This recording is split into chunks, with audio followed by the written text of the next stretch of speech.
15 दिसंबर को हम वहां भी जमीयत उलमा की तरफ से कड़पा में जो चंद्रबाबू नायडू का वतन है, हम वहां इंशाअल्लाह 5 लाख मुसलमानों को जमा करेंगे। और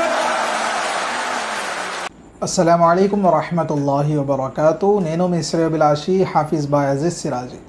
నా ప్రేమ సోదర మహాశివులారా, కొన్ని రోజుల నుండి మనం సోషల్ మీడియాలో చూస్తున్నాము, చలో కడప చలో కడప, ఎక్కడ చూసినా కూడా ఈ పోస్ట్ చూస్తున్నాము. ఎక్కువగా ధార్మిక పండితులు, అదేవిధంగా ఎక్కువగా ధార్మిక సభల్లో ఉండేవారు ఈ యొక్క పోస్ట్ని ఎక్కువగా మనం చూస్తున్నాము. ఎక్కడ చూసినా కూడా చలో కడప చలో కడప. కొంతమందికి ఉన్న ఆలోచన ఏమిటి అంటే, అసలు కడప ఎందుకు వెళ్ళాలి, వెళ్ళాల్సిన అవసరం ఏముంది, దానికి వెళ్ళడం వలన లాభాలు ఏమిటి, నష్టాలు ఏమిటి, ఇవన్నీ కూడా చాలామందికి అనుమానాలు ఉంటాయి.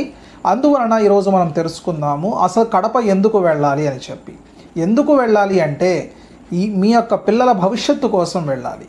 ఎందుకు అంటే ఈరోజు మనం చూస్తున్నాము, మనం ఏ దేశంలో అయితే ఉంటున్నామో ఈ యొక్క దేశంలో ముస్లింలపైన జరిగే అఘాయిత్యాలు కానివ్వండి, దౌర్జన్యాలు కానివ్వండి, ఇవన్నీ కూడా ముస్లిం సమాజానికి చాలా వ్యతిరేకంగా వెళ్తున్నాయి.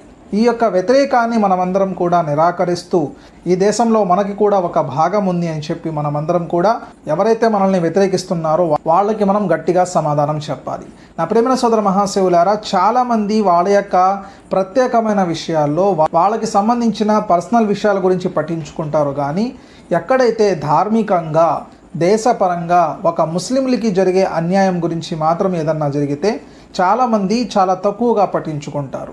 కానీ ఇప్పుడు మనం చూస్తున్నాము, మొన్నటికే మొన్న బాబ్రీ మస్జిద్ పైన, ఆ తర్వాత అజ్మీర్ దర్గా పైన, ఆ తర్వాత సంభల్ మస్జిద్లో, ఆ తర్వాత అటాలా మస్జిద్లో, ఇలా ముస్లింల పైన ఎక్కడ చూసినా కూడా ఘోరాలు జరుగుతున్నాయి. ఎక్కడ చూసినా కూడా ముస్లింల పైన దౌర్జన్యాలు జరుగుతున్నాయి. అదే దౌర్జన్యాలను లెక్కించుకుంటూ పోతే వక్ఫ్ బోర్డు యొక్క ఆస్తులు, ఏదైతే మన రాజులు మన పెద్దవారు మనకి ఇచ్చిన ఆస్తులు ఉన్నాయో వాటిపైన కూడా ఈ గవర్నమెంట్ కన్ను వేయడం జరిగింది. అందువలన ఈ ఆస్తులు మనం కాపాడుకోవడం మన అందరి బాధ్యత.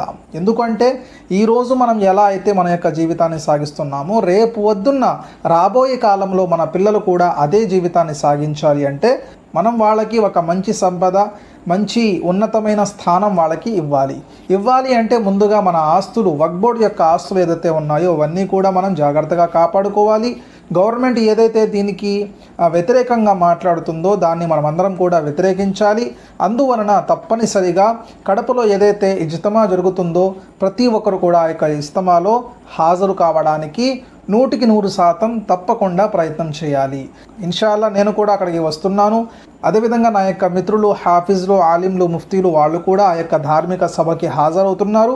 ప్రతి ఒక్కరు కూడా మీరు కూడా మీ యొక్క సాయశక్తిలా మీరు ప్రయత్నం చేసి డిసెంబర్ 15వ తారీఖు ఆదివారం రోజు సాయంత్రం 4 గంటల నుండి రాత్రి 10 గంటల వరకు ఏదైతే ఒక పెద్ద ఇజ్తిమా జరగనుందో ప్రతి ఒక్కరు కూడా దాంట్లో హాజరవ్వాలని చెప్పి నేను మీ శ్రేయోభిలాషి హాఫీజ్ బాయ్ అజీజ్ సిరాజీగా మీ అందరికీ ఆహ్వానం పలుకుతున్నాను. అదేవిధంగా నా యొక్క టీం కూడా మీకు ఆహ్వానం పలుకుతుంది. ఆ యొక్క ధార్మిక సభకి ప్రత్యేకంగా విచ్చేయుచున్న వారు జమియాతుల్ ఉలమా హింద్ యొక్క సదర్ అయిన, అధ్యక్షులు అయిన హజరత్ మౌలానా సయ్యద్ అర్షద్ మదనీ దామత్ బరకాతుహుం గురువు గారు అక్కడికి విచ్చేయుచున్నారు. ప్రతి ఒక్కరు కూడా ఆ గురువు గారి యొక్క మాటల ద్వారా ఆయన ఏమి చెప్తారు, మనం ఏమి పాటించాలి, మన యొక్క ధర్మాన్ని, మన యొక్క దేశాన్ని మనం ఎలా కాపాడుకోవాలి, ఇవన్నీ కూడా ఇన్షాల్లా మనకి ఆ యొక్క ధార్మిక సభలో తెలియజేయడం జరుగుతుంది. అందువలన ప్రతి ఒక్కరు కూడా మీ యొక్క బంధుమిత్రులకి ప్రత్యేకంగా మీరు కూడా మీ యొక్క సహోదరుల్ని తీసుకొని కడప రావడానికి ప్రయత్నం చేయండి. ఇన్షాల్లా దీనివలన మీకు, మీ యొక్క సహోదరులకి, మీ యొక్క బంధుమిత్రులకి, ముఖ్యంగా ముస్లిం సమాజానికి లాభం కలుగుతుంది. ఈ యొక్క విషయాన్ని తప్పకుండా మీకు తెలిసిన వాట్సాప్ గ్రూపుల్లో, ఇన్స్టాగ్రామ్ గ్రూప్స్లో, అదేవిధంగా ఫేస్బుక్లో మీకు ఎక్కడ అవకాశం ఉంటే అక్కడ మీరు షేర్ చేయండి. ప్రతి ఒక్కరికి కూడా తెలియజేయండి.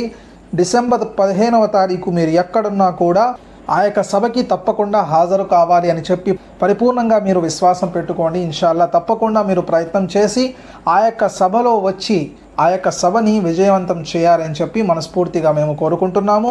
జమియాతుల్ ఉలమా హింద్ యొక్క బాధ్యత ఏదైతే ఉందో ఆ యొక్క బాధ్యతని మనమందరం కూడా గుర్తు చేసుకోవాలని చెప్పి మరోసారి మీ అందరికీ తెలియజేస్తున్నాను.